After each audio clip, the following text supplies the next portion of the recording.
São Paulo in December wears its lights like an apology and a promise at once. Strings of warm bulbs looped along hotel balustrades, the distant hum of traffic that never sleeps, the sudden chill that makes people draw their coats closer, though the air still carries the memory of summer. The city feels both bright and unfinished, a backdrop for everything people want to show and for everything they try to hide. If this reaches you as a short solace or as something you watch with the volume low, thank you for staying a while. If you like stories that linger on human repair, please stay until the end. Subscribe, tap the bell, and leave a like if the scene touches you. Sharing helps more people find a little hope tonight. Jonas stood at the edge of the ballroom like a portrait turned to the light.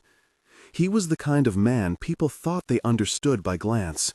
Well-cut suit, slow smile, a watch that leaned toward classic rather than ostentation. He had, by all visible measures, the life that drew attention: investors, glossy brochures, polite laughter. Around him, laughter rose and folded back into the music. Women in silk and fur approached with the ease of those who expected the attention. They wanted names dropped at the right moment, association like a varnish. They fluttered compliments at him, languages of flirtation, practiced enough to smooth over any awkwardness. He answered with the practiced, short lines of a public man, a nod, a measured laugh, the occasional question that kept the conversation moving but never near the center of him. Inside, things had a different architecture.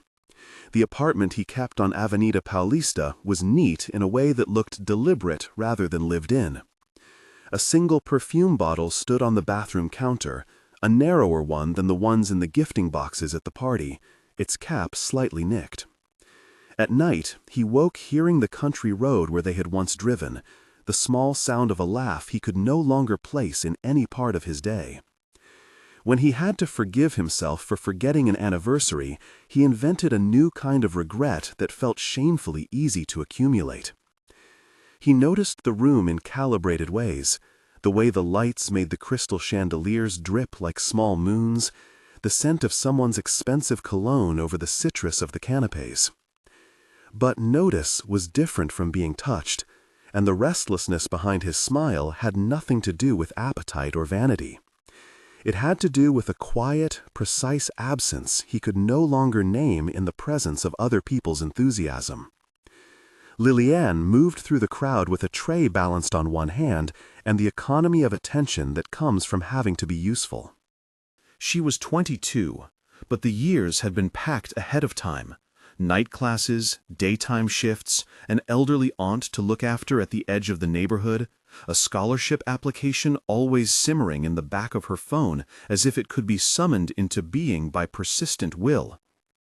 Her apron bore a faint line of flour from a morning of making bread for the cafe she sometimes helped at. The skin around her thumbs was slightly dry from washing dishes and hands that had steadied small lives. She was not unaware of the room's magnetism.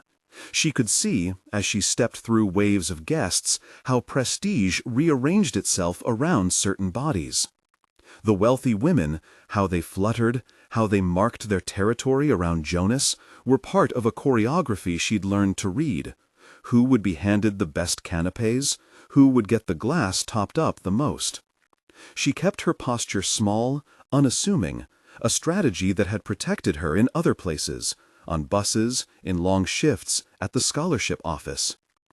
The accident happened because of a habit of hurry and an ill-placed heel. A guest reached behind Liliane for a canapé at the very moment Liliane pivoted to avoid a tangle of dresses. Her elbow nudged the flute glass that balanced on a tray. Liquid arced, a dark red ribbon, and found the silk sleeve of the woman who had been leaning in too close to Jonas when she did. The hush that followed had the weight of expectation, a small ceremonial pause in which people decided whether to soothe or to shame. The woman in silk let out a high, sharp breath. Her hand flew to her sleeve as if she could peel the stain away with indignation. Her eyes blazed with ownership more than with anger, The woman's complaint would be a story to tell and retell. A supervisor, Geraldo, a man who wore authority like a second tie, stepped forward, voice already tightening into the practiced reprimand one uses when humiliation is a risk to service. "Watch the tray," he said, not quietly enough to be private. All at once, the room found the little drama expanses of its attention. Lillian's face went hot, not because she feared the stain on silk, but because she knew the ledger this would open. A complaint, perhaps a fine, a supervisor mark in the record. Her hands moved to apologize before her tongue could shape the words, and she tucked a folded napkin into the woman's hands with the economy of someone trying to fix what she could. The guests leaned into the spectacle the way a congregation leans forward during a particularly good sermon. Jonas watched the scene with a detachment that surprised him. He had been the center of many small storms, offers, entreaties, thin flirtations, but this was different. He couldn't tell if it was the red of the wine against the white silk, or the way the bell of Lillian's laugh, when she apologized, cracked a little on the last syllable. He thought he was only watching to see where people's manners would fall, but a part of him went quiet enough that it could hear the small sounds others often missed: the friction of a tray's edge against the serving cloth, the breath that gathers after a reprimand is delivered. He pulled himself away from the cluster of admirers. People's faces adjusted instantly. One of the women who had been fluttering near him offered an effusive laugh and an excuse for getting to the bar. Jonas moved where the movement was easiest to hide, toward the back, where the staff were permitted to breathe in the narrow service corridor between ballroom and kitchen. Lillian, under Geraldo's thinly veiled scolding, retreated the same way. For a moment they were alone in the afterimage of clinking crystal and the muffled swell of the orchestra. "You okay?" Jonas asked. The question landed awkwardly between them, a strange courtesy from a stranger to someone who'd been on the margin of his night. Lillian blinked, surprised. She had rehearsed apologies and ways to disappear. Greeting a man like Jonas with anything outside of a formal tone was not in her script. He had not looked at her like the others had, like a garnish to be consumed, so there was a sliver of something honest in his voice. "I am," she said. Her Portuguese carried the rhythm of her neighborhood, the way words compact when there are too many bills to be paid and not enough time to waste on small dramas. Geraldo's voice reached them again, clipped. "Keep moving, Lily. The floor expects perfection." It was the way he trimmed her dignity to preserve the event's illusion. The words landed and stuck. She straightened her shoulders. "It was no one's fault. I'll get the cleaning done," she said, quieter to Jonas than to Geraldo. Jonas supposed he could have intervened more visibly, demanded discretion, offered to cover a fine. It would have been easy. The gestures available to him were always substantial. The world around him assumed that his purses, his favors, his influence were instruments of immediate repair. Instead, he stepped aside and offered his hand, a simple human thing rather than a statement. "Come with me for a moment," he said. They emerged onto the service balcony where the city breathed, a strip of dark between the floodlit terrace and the endless grid of streets below. The music thinned into something that could be heard only as a presence rather than a sermon. The air smelled of exhaust and warm pine from the decorative sprays near the entrance. The hotel lights blurred across the Paulista horizon, and for the first time that evening, Jonas allowed himself to look at the actual city rather than its curated parts. Lillian rested the heel of her palm against the cold metal railing. Her breath made a faint cloud. "Thank you," she began, and then stopped, because the word felt too small for the shape of the scene. For stepping away. Jonas leaned with his elbows on the railing. The city lights made small constellations along distant blocks, and for a time neither of them spoke. He felt, with curious clarity, the weight of being watched undone. "People can be cruel when they're drunk on prestige," he said, as if giving the moment a context. He was careful with his words. He had learned in grief that blunt things could splinter if not handled gently. She turned, surprised by how easily she could read the short lines of his jaw. "You look tired," Lillian said. It was an audacious observation, but where others would have offered admiration, she found the courage to offer something like reading instead. He surprised himself by telling her the truth, because her face gave him permission to be small. "I wake up in the night," he said. "There are roads my mind keeps walking. The world seems large, and then suddenly the distance to the people I loved is too vast." He said it without theatricality. There was no expectation that she understand. He offered a fragment. Lillian listened the way she had learned to listen to the stories of older women in the neighborhood, not to solve, but to witness. She thought of the aunt who used to tell her that people carry their storms in different suitcases. "My aunt says storms sometimes come for a reason," she said, "and sometimes they come simply to teach us how to carry each other." Her words were practical, a hand extended rather than a sermon. "How old is she?" Jonas asked. The question was natural. The room in him that had been propped open by grief had a tenderness for small, plausible details. They were anchors for conversation. 92, Lillian said. "She lives with us. She thinks Christmas is the only good thing left that makes sense." Lillian smiled, one of those smiles made of memory. "She keeps breaking things so we can have an excuse to go to the mercado together." Jonas laughed softly. It came out like a thing that had not been used in a while. "My wife used to buy too many tiny silver ornaments," he said. "She would argue with me over whether a tree with no ornaments was a tree at all." He stopped himself, feeling the sentence close on the night that had taken her. He had rehearsed versions of this confession. Different audiences required slightly different edits. He had found, over the months, that the truth was the least mannered thing to say to someone who had not been trained to respond. Lillian's hands flexed around the tray she still held, as if it were a tether. "I'm sorry," she said, and it made the breath between them steadier rather than thinner. The word was not grand enough to shift the world, but it did something quieter. It acknowledged the fact of loss without pretending to repair it. When he glanced back toward the ballroom, he saw the circle of affluent attention reforming, like a dance around a new note. Yet the note he had heard on the balcony was different. Small, human. He felt strange, and not entirely comfortable with how quickly his focus had narrowed on the woman who had spilled the wine, not on the women who had wanted him. "Do you have a phone?" he asked, feeling slightly ridiculous at the ordinary nature of the question. It was a normal step. Contact exchanged, courtesy, a trace to follow. She hesitated. "I do.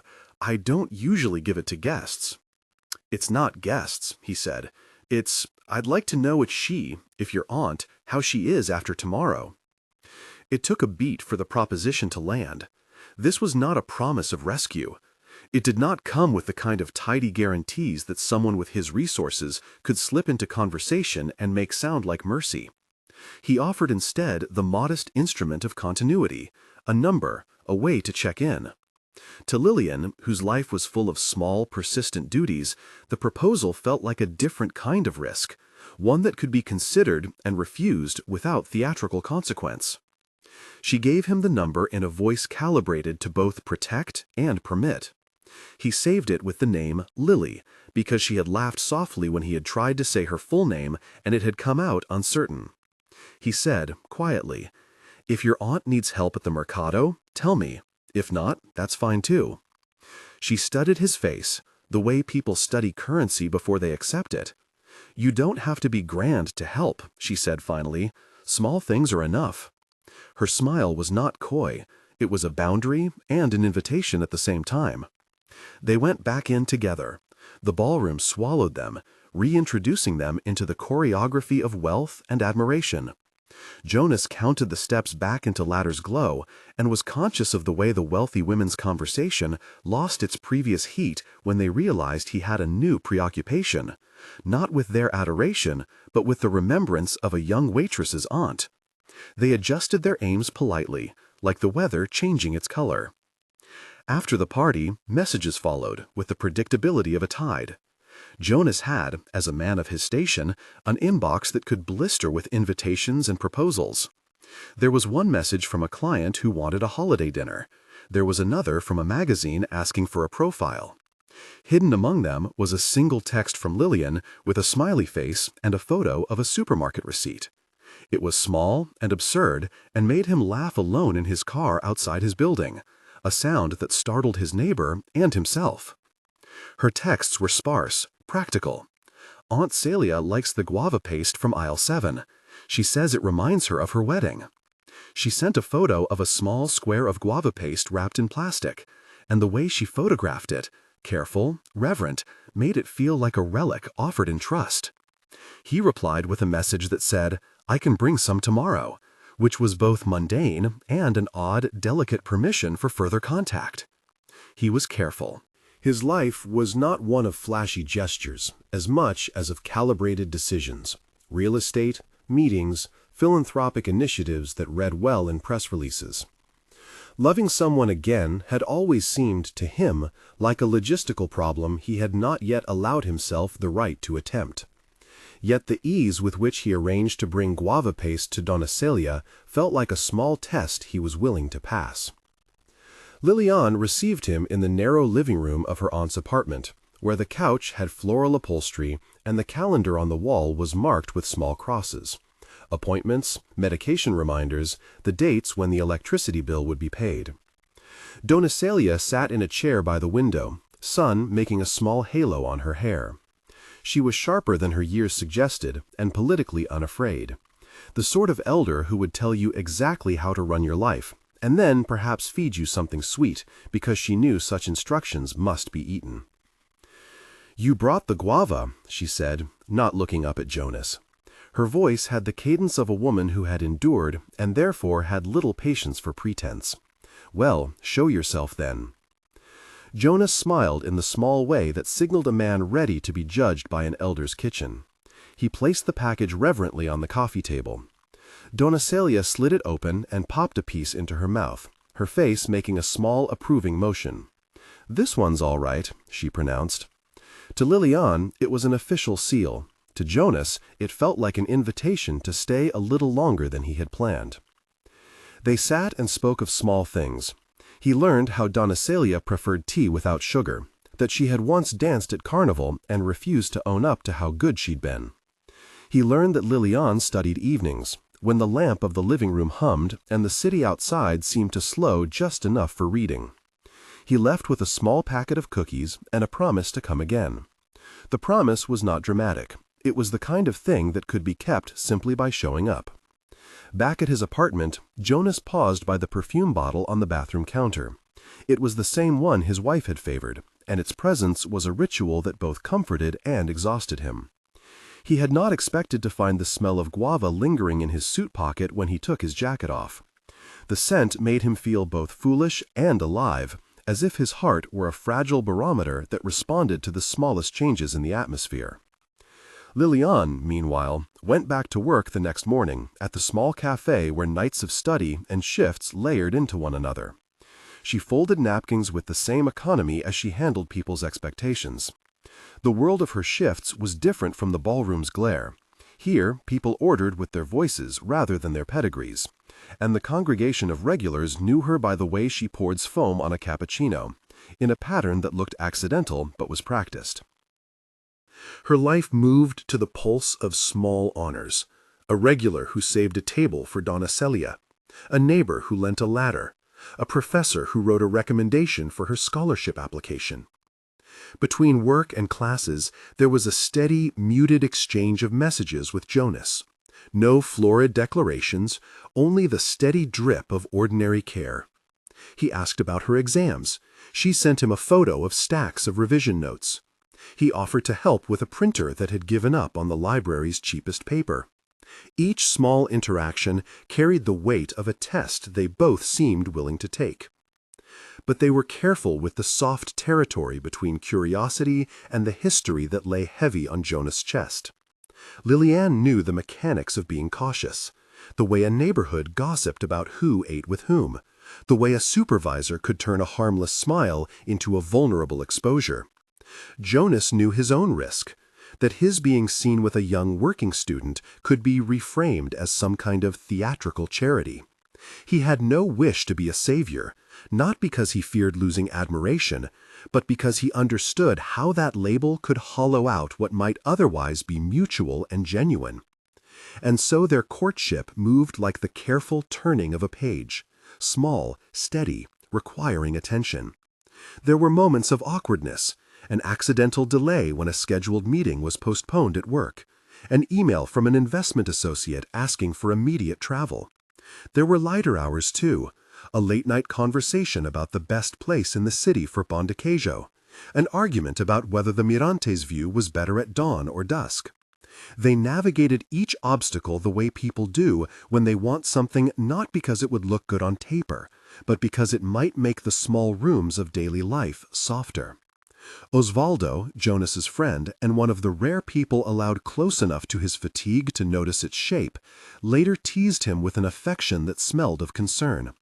"You're glowing less at the boardroom and more at the café," Osvaldo said, half joking, when Jonas mentioned Liliane over coffee. "Try not to lose your dignity among the pastry crumbs." Jonas answered with a small, private smile. "I'm more worried about keeping my heart tidy," he admitted. "It's a dusty job." Liliane, in the privacy of her notes app, wrote lists that were equal parts practical and wistful.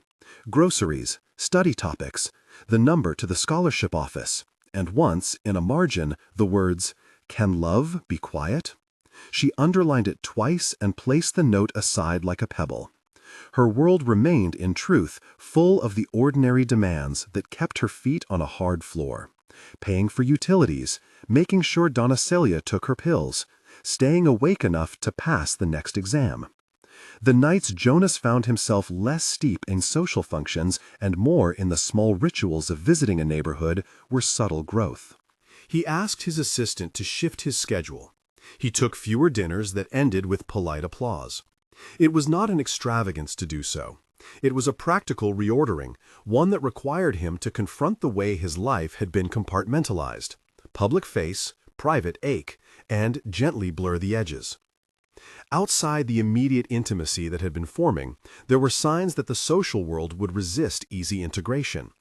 At the cafe where Liliane sometimes worked, a wealthy patron once lifted her chin with a thin smile and an invitation that carried the weight of entitlement. "You could do much better," he said, not meaning encouragement, but an assessment.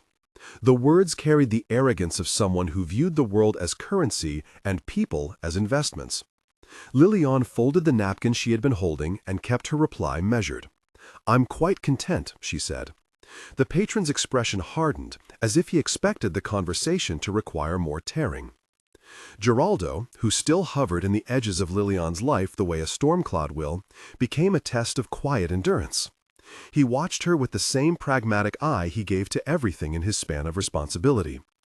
Occasionally, he suggested that if she wanted to avoid trouble, she should be less visible.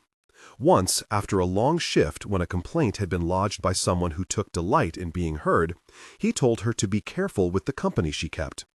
The warning was thinly veiled. It meant that her caution should be taken seriously, lest others find cause to punish. Liliane felt the edges of the world tighten and breathe out in distrust. She kept her fingers steeled against the temptation to be defensive. She knew how exhaustion could be labeled as provocation.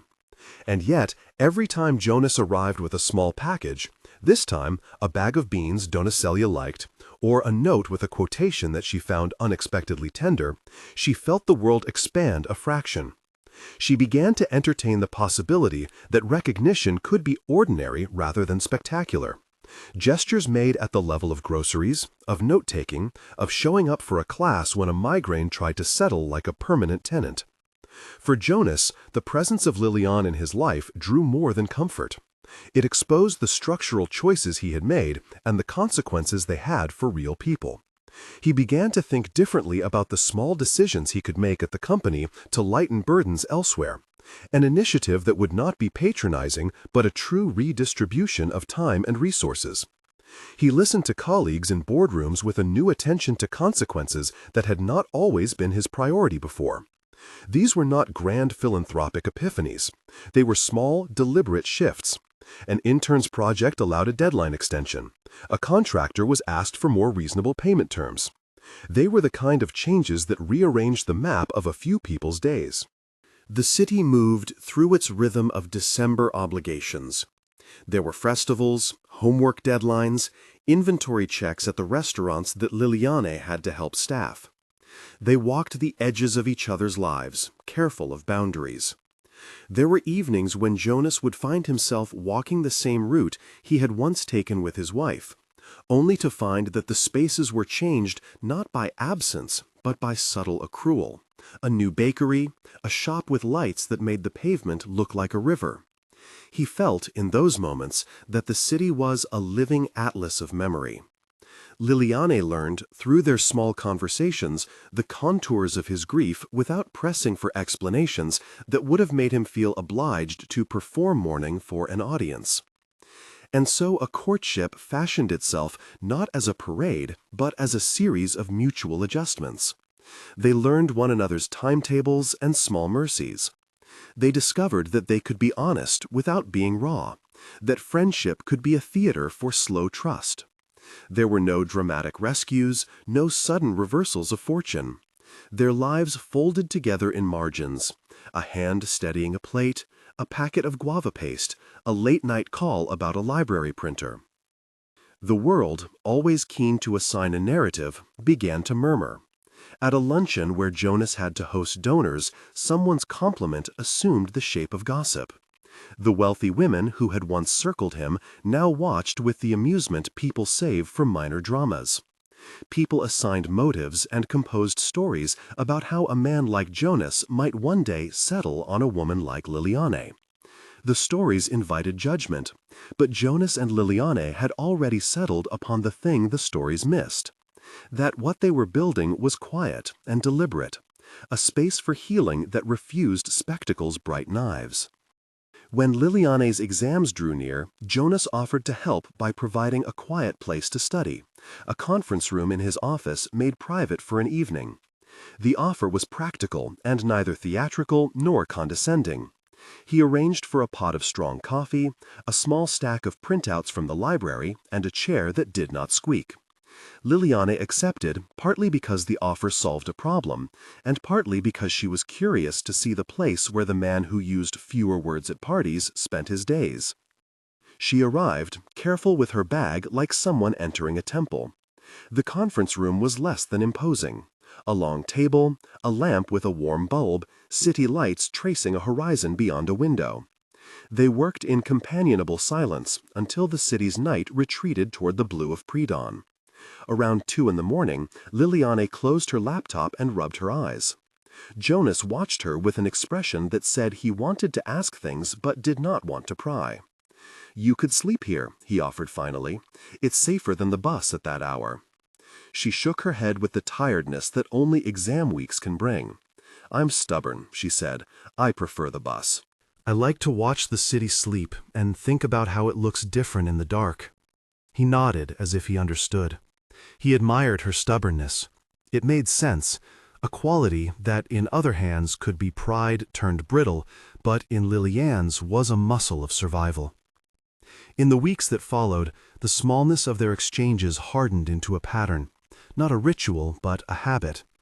They spoke of essays and stock portfolios, of the best place to buy guava paste, and of roads that now only existed in memory. When Christmas came, there would be parties and expectations. There would also be work shifts that could not be skipped. They planned, quietly, for the possibility that their relationship might be more than a secret solace. They spoke of honest things, what it would mean if people judged them, how to protect Liliane's dignity in the face of jealous supervisors, how Jonas could ensure that his attentions did not look like charity, how instead they would be a partnership of two people choosing one another. There were setbacks. A rumor at the cafe painted their exchanges as a favor from a wealthy man to a grateful girl, and Liliane found herself fielding questions she had not invited. Jonas, for the first time in his life, had to sit with the reality that his choices bore social gravity, What he chose to do would ripple beyond the immediate circle and could affect people he cared about without his permission. He learned, clumsily at times, to carry that responsibility with humility. He spoke with Giraldo not in the tone of a boss, but as a man asking for civility and for the safety of a young employee. Giraldo, who had once seemed like an immovable wall, surprised both of them by agreeing to a stricter internal policy about complaints and public shaming. Maybe it was Jonas's influence, or maybe Giraldo was tired of policing dignity alone. Whatever the reason, it changed the tenor of Liliane's workdays, making her small victories easier to keep. In early December, at a small neighborhood bakery, Liliane found a note tucked into her apron pocket between shifts. It was a folded scrap with a single, straight line. "Meet me at the Mirante at dusk."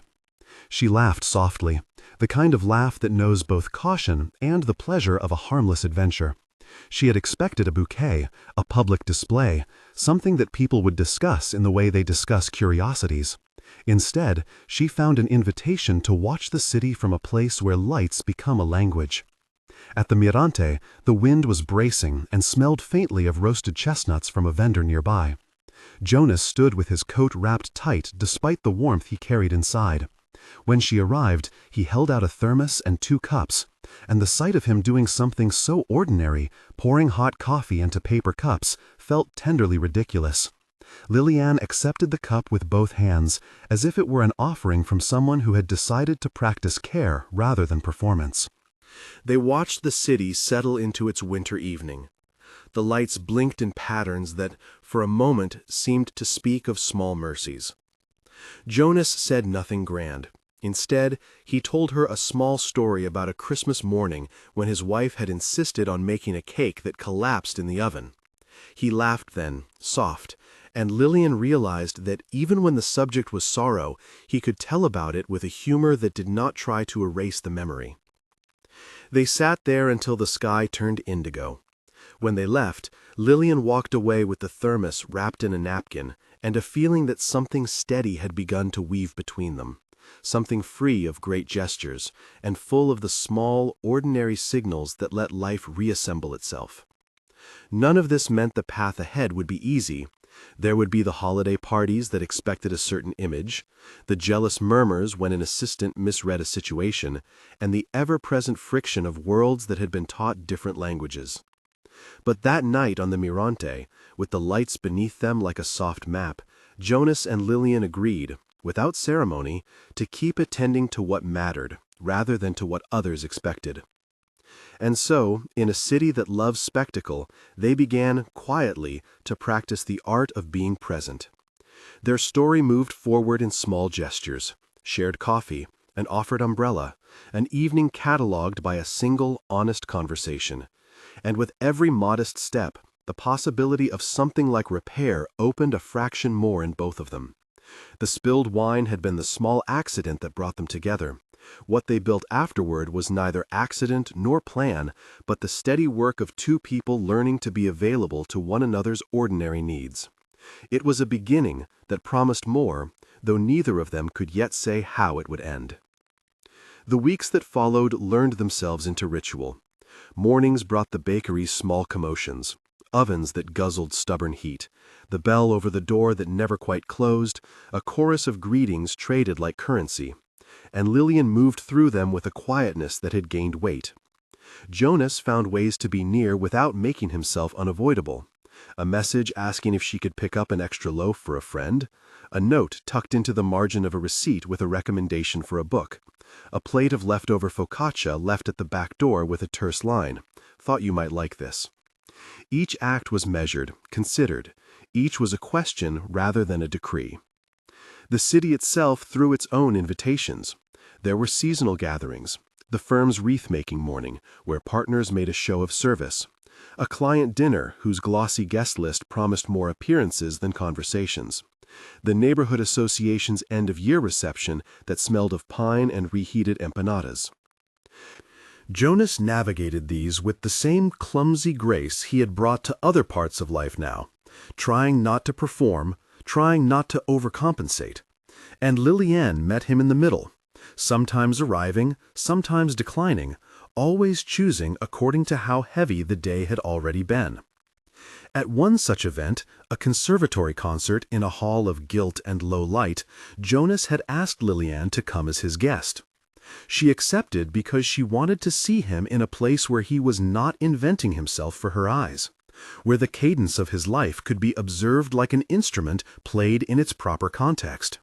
She wore a simple dress and carried with her a small feeling, equal parts curiosity and fear, that she could be seen without being explained. The hall smelled faintly of perfume and the lemon polish of program covers. Jonas introduced her with an economy that surprised her. Not a proclamation of patronage, but a steady, plain sentence that set the terms.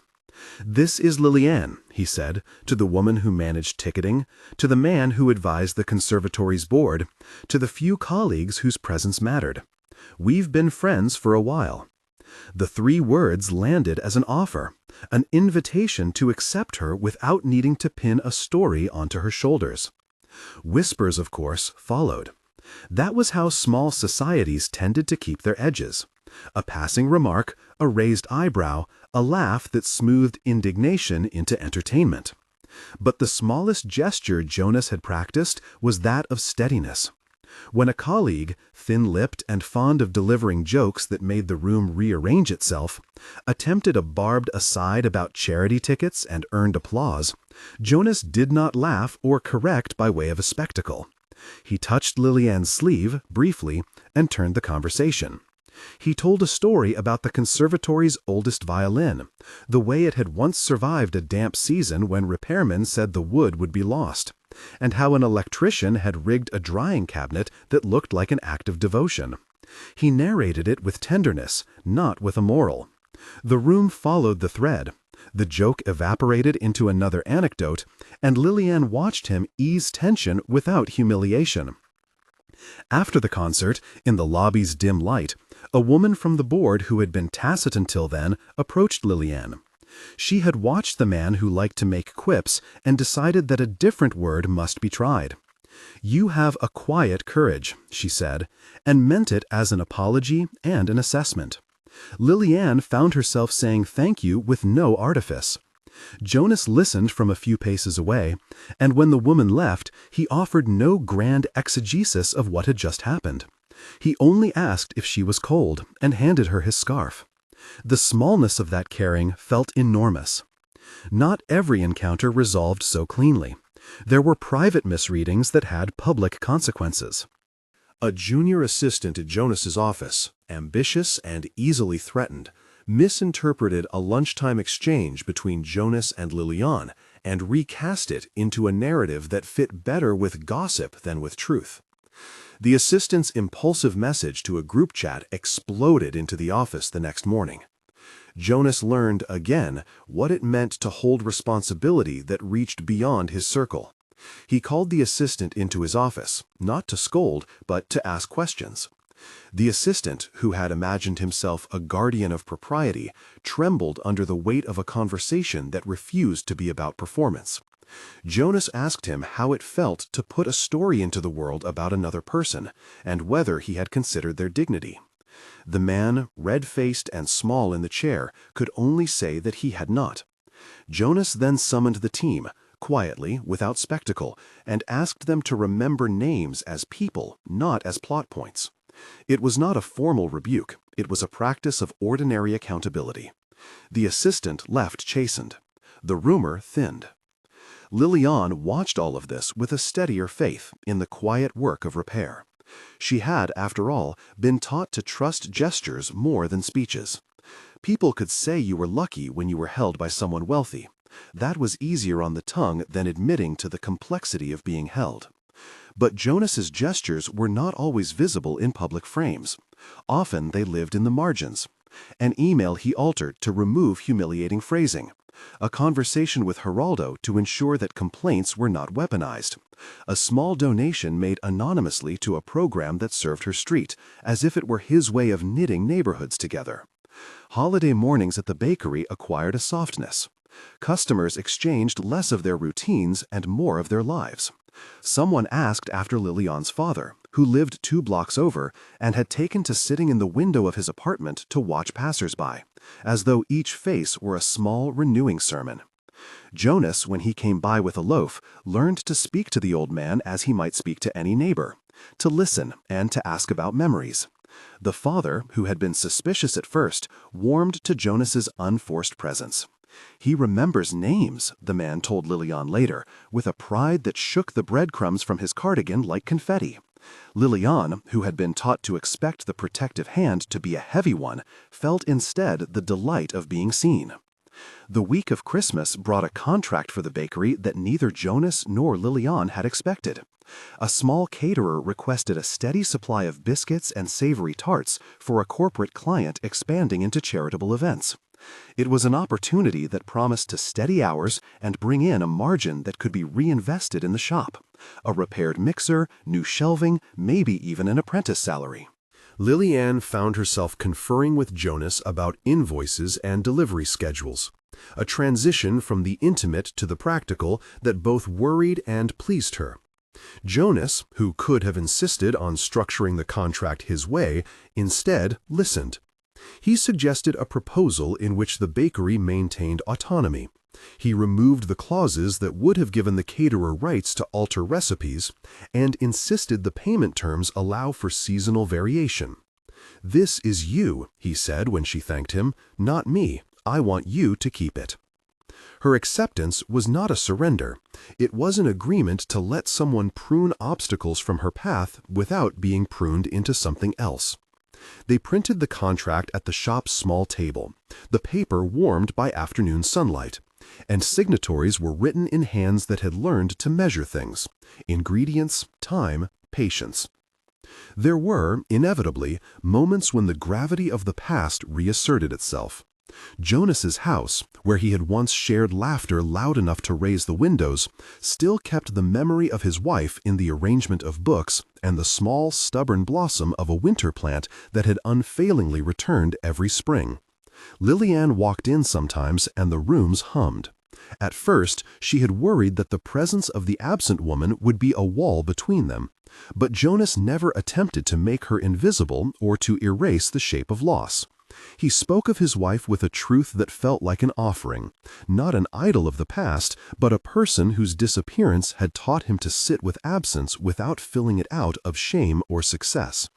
He told Lilian about the cake that collapsed and how laughter had climbed from the ruins. He spoke about the tenderness of ordinary mistakes. She learned that grief did not occupy the entire house. It had rooms of its own that could coexist with other lives. One evening, after a string of flurried deliveries and a day when the oven had refused to heat, Lilian arrived at Jonas to bring back a rented ladder he had borrowed to fix a loose shutter. When she climbed the stoop, she found him in the kitchen making tea, the kettle hissing like a small resolve. "I thought about going to the market," she said, handing him the ladder, "but the mixer has a temper, and I promised I would try to coax it into cooperation tomorrow." He laughed, the same soft laugh she had heard on the Morante, and confessed a small fear. "I worry sometimes," he said, "that my attempts to keep everything from breaking will look like I wanted to fix people rather than to stand beside them." She considered that. "There's a thin line," she said, "but because you ask, it helps me trust you more." "Because I want to ask," he answered, "and because I'd rather be corrected than to cause harm without knowing." He poured tea into 2 mugs. They sat at his chipped table and made plans that were little more than lists of what to do if something went wrong, who to call, how to explain, what not to say. The plans felt adult and mundane and entirely intimate. New Year's forced decisions into sharper relief. The city celebrated with fireworks and the thunderous joy of those who believed in endings as resets.